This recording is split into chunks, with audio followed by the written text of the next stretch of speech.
Well, hello there, my friends. Welcome back to another episode of the podcast. I hope you're warm. I hope you are cozy wherever you're listening to this podcast. It is freezing here in Colorado. My son's school was actually closed today because the HVAC unit went out. So here we are, nice and toasty and staying warm. And I'm doing this podcast for you today. I do have to tell you before I dive into the content that I've had a little bit of laryngitis. And I'm really fortunate because I don't have any other symptoms except I have kind of a scratchy voice and a little bit of a dry throat. So I probably will be coughing here and there in the podcast. Of course, I'll edit that out. But I am sounding a little bit froggy today. And that is why I do have to tell you real quick that I've been having some fun with my laryngitis. I have a 15-year-old son, Isaac, who a couple years ago, when his voice changed, he went around the house for a long time just telling me, Mom, my voice is so deep. And so now I can play that game with him. I'm like, Isaac, my voice is so deep. I think I'm winning, actually. I think I'm winning the voices deep game, which I'm kind of proud of this week. So it's kind of like I've got a helium balloon, but it's just my voice. It's kind of like that. So I've been having fun with it. Okay, so today we're talking about hobbies and how they help you to be more productive. And so I love the things that I have going on in my life. And I will tell you that probably the two biggest things that take up the most time in my life are being a mom and running my business. They take up a good chunk of my time, but I love to make time for other things. And I'm calling these things hobbies today. I know that we have lots of different definitions of what words mean, but for me, hobbies are things that I do in my leisurely time for pleasure, for my growth and development. That's kind of the way that I'm thinking about hobbies. So hanging out with my friends was fun for me, but I wouldn't consider that a hobby. I've always had these interests, these hobbies in my life. And over the course of the years, these hobbies have changed, of course, what it is that I'm interested in, but also why I have hobbies. So when I was a younger mom, I had hobbies just to get me out of my house and away from the things that were going on inside of my house. Not that it was terrible, but I just needed a break. And I remember when my husband was in dental school and we had this tiny little apartment and we lived kind of on the suburbs of Philadelphia. I actually drove into town. I actually drove into Philadelphia to take watercolor classes for a little while. My husband and I also started cycling when we lived in Philly. I think we started out cycling to raise money for cancer. We did like a 100-mile bike ride or something for cancer research. And that was really fun. But all of those things kind of were a space for me to just have a break from being a mom, because being a mom at that time was so physically demanding with my kids. And I'm getting to the point now where I have hobbies because my kids will be leaving the house in a few short years, and I want to continue to find purpose and meaning in my life, no matter what phase of life I'm in. And I think hobbies can do this for us in a really beautiful way. I've always been somebody who has had outside interests. I have always loved to learn. I have always been really fascinated by life. In fact, it took me 5 years to get my bachelor's degree because I kept changing my major. I just couldn't make up my mind on what it is that I wanted to settle in on with my degree. I was kind of all over the map too. I wanted to teach elementary school. I wanted to teach high school. I wanted to go to medical school. I wanted to be an archaeologist for a moment. I wanted to get a violin performance degree. I mean, I was all over the place with my interests. And I don't know if any of you can relate to that. I know some of you can, because you have taken my productivity quiz. And one of the things that you get hung up on is being a multi-passionate mom as well, and feeling like you have so many interests and not enough time to get all these things done. So I've really had to work on reining myself in, and I've done other podcasts on that topic of reining myself in. But today I want to just specifically talk about why it's so important for us to have our own interests and to spend a little bit of time each week pursuing these interests. And what's so sad to me is a lot of people don't pursue these interests because they don't feel like they have any extra time. But I want to offer to you today that having these interests actually helps us to be more productive. And they do that because they help us to prioritize our time. They help us to get really focused on what really matters. And also, I think having these extra interests help us to be a little bit more well-rounded. It helps us to slow ourselves down. So I'm going to be talking about that more on the podcast today. But what I want to say here is we might not have time for all of the extras or all of the things that we want to learn and do in this life for sure right now. But we do have time for something. We do have time for at least one thing, maybe two things if you're lucky. But I've been thinking about, particularly in planning this episode, why hobbies are so important. And I think one reason for sure that hobbies are important is because they help us to relax. They help us to not take ourselves too seriously. Hobbies for sure help us to have fun, for sure. But if we, for example, sit down to do a puzzle, maybe we love to do puzzles. And I love to do puzzles for fun, but I wouldn't say that it's a hobby of mine. I would say that I love to do puzzles because I love to connect with people and I do love to relax, but it's not something that I'm actively pursuing all year round. I do like one or two puzzles at Christmas time. But I think sometimes when we sit down to do something leisurely like that, we feel guilty about all the things that we could be doing with our time or that we should be doing with our time.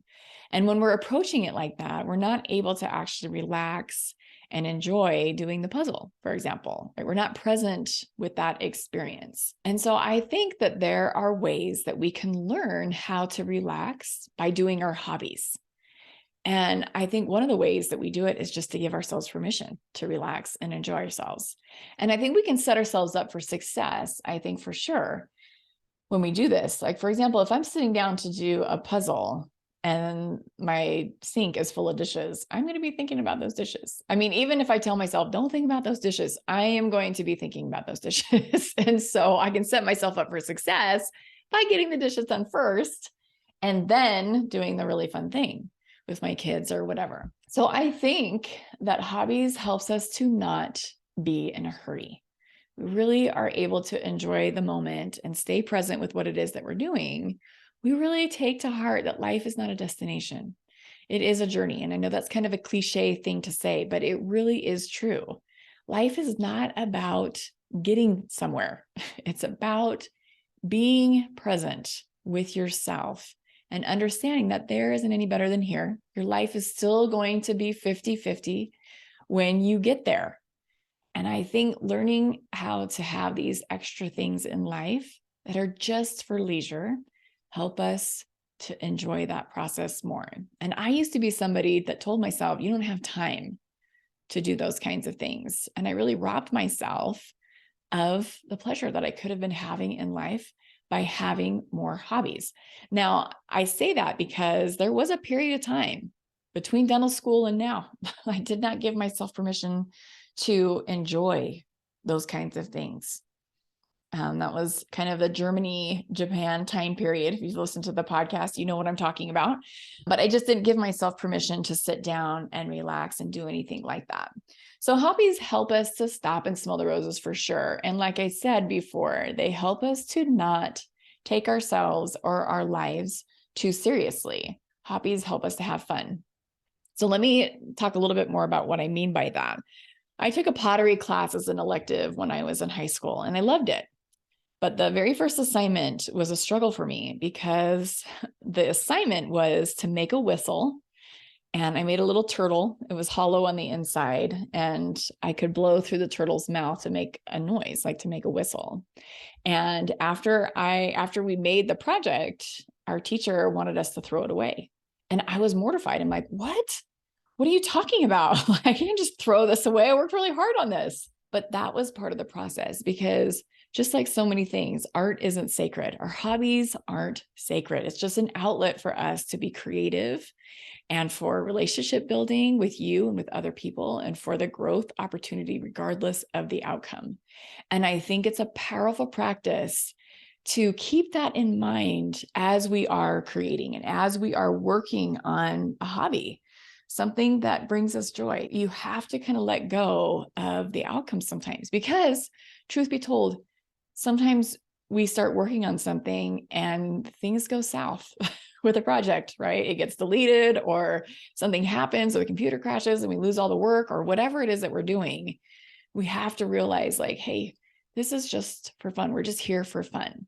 So I think there is an art of playing for the sake of playing, and hobbies help bring that out in us. They help us to be creative. They help us to have fun. There's a lightness and a lightheartedness that hobbies bring to our life when we're doing something just for the sake of doing something without there being a focus on the end result, which we don't get in a lot of other arenas of our lives. So hobbies help us to embrace that a little bit more. I think hobbies also help us to have a greater depth and a greater breadth for life, where we can spend time intentionally exploring and learning and growing. And I know for me, this makes life so much fun. If you think about all the things to learn about life, whether it's history or archaeology or anatomy, there's just so many neat things that we can learn. We give ourselves space to do that. It just brings a different element. It just kind of brings a little bit of fire or a spark to our lives that we don't have in other things that we're doing. So currently I am homeschooling my daughter. She's 13. She'll be 14 this year. And I am teaching US history. So last semester we did Civil War history, and this semester we're doing World War I and World War II history. And I love it. I love sharing this material. I love researching this material. It is just so fun for me to be able to share with the kids my passion for freedom and liberty and what makes great governments and what does not make great governments. Like all those things I just think are so fascinating to learn about. And learning about these kinds of things, whether it's history or whatever it is that you're learning about, whatever hobby that you have, gets me so excited to get out of bed in the morning. Another thing that is so great about having a hobby is it teaches us to intentionally tackle challenges, right? We can do hard things. Most of this, when it's a hobby, is by choice, right? In life, sometimes we don't get that choice, but when it's our hobbies and we are excited about it, it feels so fun to tackle some of these challenges. And they're challenges, like I said, that we choose, and they make us stronger for the challenges that we don't choose. There's been so many challenges in my business that I've overcome because I've built this kind of stamina, this kind of muscle in my life to have self-discipline and to show up when it was hard. And I think my hobbies have really helped me out a lot with that. Hobbies also help us to create connections with people. We can do hobbies, of course, with other people, but there are, of course, lots of things that we do with other people that I wouldn't consider a hobby. For me, I wouldn't consider bunko a hobby, for example. For me, that's more of a social event. It's not something that's really stretching me, and it's creating that growth and personal development that I was talking about a little bit earlier.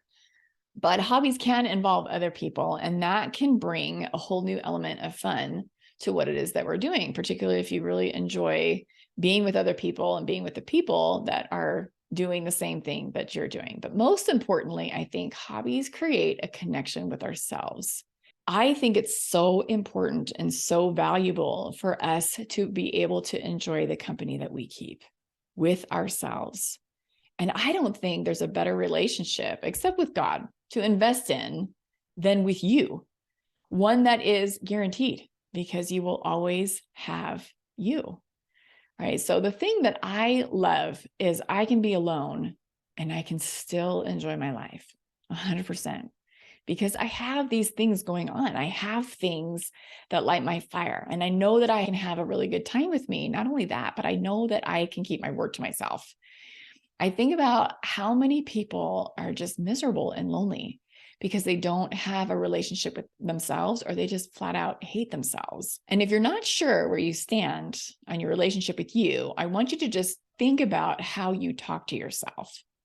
Think about what that voice sounds like in your head. And I think being able to spend time doing something that's just for you helps you to develop a positive relationship with yourself. And of course, that lends itself to productivity, because when we are trying to get something done and it doesn't go well, we don't end up beating ourselves up about it. We're just like, okay, well, that didn't go well. So now what are we going to do? And that comes from having a really good relationship with you. Another thing that I think is so fun about hobbies is it makes you interesting. I love to learn, not just for myself, but I also love to learn from fascinating people. I love to talk to people. I love to learn about their lives, and I love to learn about what they love. If you don't have very many things that you love in your life, you don't have a lot of things to talk about. Just think about that for a second. We can only talk about how amazing our family is for so long before somebody else gets bored, and nobody's going to love your kids or maybe even your grandkids as much as you do, for sure. And so after about 5 minutes of that, we're like, okay, they're amazing, but what about you? What makes you fascinating? What makes you interesting? It's the things that you love to do. It's the things that you love to learn about. Let me just give you an example of this. My kids take Taekwondo in town from Master Cam, and he is a fascinating person.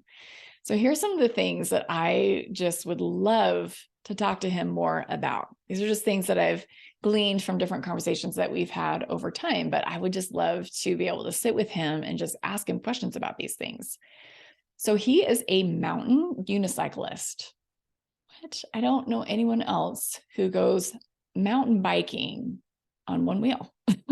And he goes all over the place. Like when he and his wife went to Europe, he took his unicycle so that he could mountain unicycle in the Alps. I saw videos of him doing this, and I'm like, what in the world? It's crazy because you don't have any hands to balance your weight. So just finding out about that, like what got you into that? How did you even learn how to do that? All of those questions I'd be so interested in.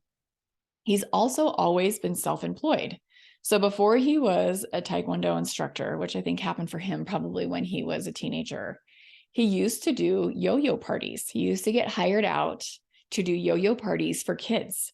So one time I asked him if he could do a couple yo-yo tricks for me, and I was blown away. To be honest, I was a little skeptical. Like, okay, for 6-year-olds, I'm sure it's amazing, but it literally blew my mind. I'm like, you could probably hire out yo-yo expertise for other parties besides kid parties. It was so fun to watch him. It was like, being on America's Got Talent or something. He was that good.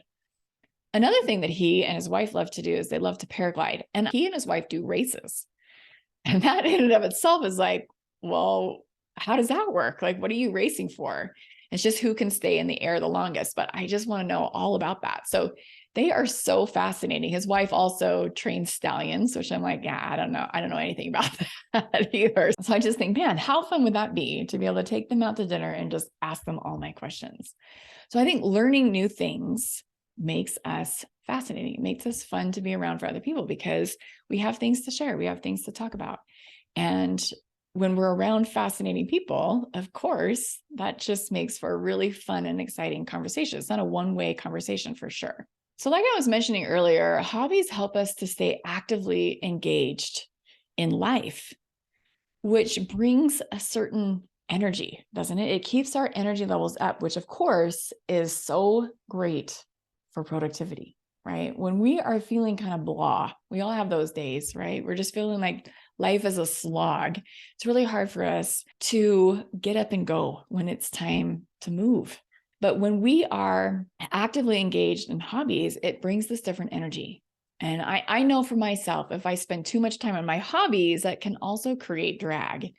But finding this balance between getting my work done so that I can work on something like a hobby that releases stress and is really exciting for me to learn about helps to keep my energy levels up. It keeps me actively engaged, not just, of course, with my hobby, but also with the other things that I'm trying to get done during my week for my business and for my family. So again, hobbies help to light our fire.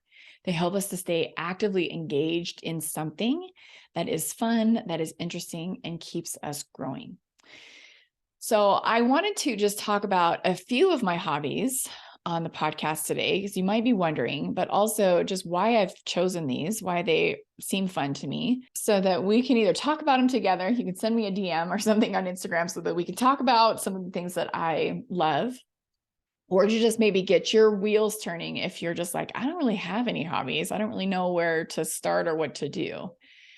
So one of my hobbies is my garden. And I do have a little disclaimer with a lot of these, most of these. Still feel like I'm very novice level at a lot of these. I am just learning for sure, like beginner stage for some of these. Gardening is one of those things. I've had a garden this is going to be our 7th summer with a garden. And I have these beautiful raised beds that my brother helped me build. They're amazing. And I think every summer it's so much fun for me to try and get the water right and the fertilizing right. And I just love to grow things and see how they grow. And I love to share my produce with my neighbors and my friends. One of my favorite things to grow are tomatoes. I mean, nothing beats a garden tomato for sure. But I also love to grow things that are a little bit showy, like pumpkins. I mean, every time I go out there, my pumpkin plant is visibly bigger than the day before. I just get super excited about that. That's fun. I also love to grow things like green beans that have kind of a high yield that I can get a lot off of in one plant. So peppers, not so much. I haven't had super great luck with peppers because you have a small plant and you get 1 or 2 peppers, but green beans, it seems like I get so many green beans with just a few plants. But this year, what I'm going to do is I am going to start some seeds early this year and see if I can actually grow my tomato plants from seed this year in my garage. I'm going to get a little warming blanket because it's still super cold here, like I said at the beginning of this podcast. But that's what I'm going to try to do. In the past, I've bought some of my bigger plants, and then some of them, like pumpkin seeds and stuff, do really, really well here. But I also love to grow flowers, and I love to grow flowers for the bees. And that kind of leads me into my next hobby, which are the birds and the bees. And I am saying that facetiously. I have a fascination with birds. I have always been kind of a bird geek. I think it's because when I was a kid, we had a board game that was called Yada No Birds. I don't know, it's kind of a weird name for a board game, but I loved this game. I memorized a lot of the birds by sight on these cards. And that's how you got points, is by being able to identify a picture of a bird. And I think I memorized all the cards in that game. I have a bird app on my phone. So anytime I go for hikes or for walks, which I love to do a lot, I have got my bird app out, because this bird app, it's called the Merlin Bird app for all you other birders out there. It will be able to identify a bird by its song. And I have quite a few songbirds in my neighborhood, and I just love to hear the birds and be able to recognize them by their calls. And the fun thing about this app, I'm kind of geeking out a little bit on this app, is if there's more than one bird singing, it will identify both and it will tell you which bird has which call. So it's the Merlin Bird app. And I think it's $10, but it's been so worth it. Like I said, I pull it out all over the place, and I've been able to identify a lot of the birds in my neighborhood and out in the mountains because of this app. So that's the birds half of it. The bees is the other half of this. I would love, love, love to be a beekeeper. This is something that is on the horizon. I don't currently have my own bees, but I have some friends who have bees. And any chance I get to go over to their place and put on their bee gear and get out the bees, I love it. I love to see their honey. I love to see how they work. I just think that bees are fascinating, and I like to be able to see the bees on like a piece of comb, and I can find the queen. So that is where I'm at with that one. I know some of you who are beekeepers are like, that's not that big of a deal, but it is to me. It's a really big deal to me. So I'm getting there, and I would love to be able to have bees in my yard. I actually have a spot picked out where I want their hive to be, and then just grow all the flowers for my little bee friends. And that would be amazing. Okay, you guys know I teach yoga, and I consider this to be a pretty significant hobby in my life because of some of the things that I've touched on. It is something that helps me to relax, and it is something that I love to learn about. But I do want to say, before I kind of dive into this one, you can totally get paid to do your hobbies. So if you love to do art, or if you love to write, you can get paid to do these things. Now, if you want to turn it into a business, That's different. I don't consider my business my hobby, but I do get paid to teach yoga. I totally love to teach, and I love the process of teaching. I love learning how to be a better teacher. I love the students in my class. I am also, I think, a bigger student of yoga than I am a teacher of the practice. I feel like I will probably be a perpetual student of the practice for the rest of my life. I'm currently reading 2 yoga books. One is on yin yoga and the other is on restorative yoga to help me to become a better teacher. So the last one that I'm going to touch on as far as hobbies go is one of my hobbies is music. I play the violin and I love to sing with groups of people, not currently with my laryngitis, but I love to sing. And my husband and my kids play instruments and we get together and have our own little jam sessions. And it is so much fun for me. It's one of the things that brings me a lot of joy in my life is being able to play an instrument and to be able to contribute to a song or whatever it is that we're doing. Again, none of these things are professional level except teaching yoga because I get paid for that. But other than that, that's what I love to do, just kind of on the side in my life. So that's all I've got for you guys today. I hope you enjoyed this episode on hobbies and how they help us, not just physically, but also mentally and emotionally as well, to enjoy our lives more. We can take a more peaceful approach to productivity and getting things done. So if this episode made a difference for you, I would love it if you shared it with one of your friends. That would mean the world to me. If you haven't already left a rating and review, that would also be really helpful to help me grow the podcast and get it into the hands of more moms who could use this information. So that would be amazing. But until next time, I hope you guys have a fabulous week. We'll catch you guys soon. We'll see ya. Bye.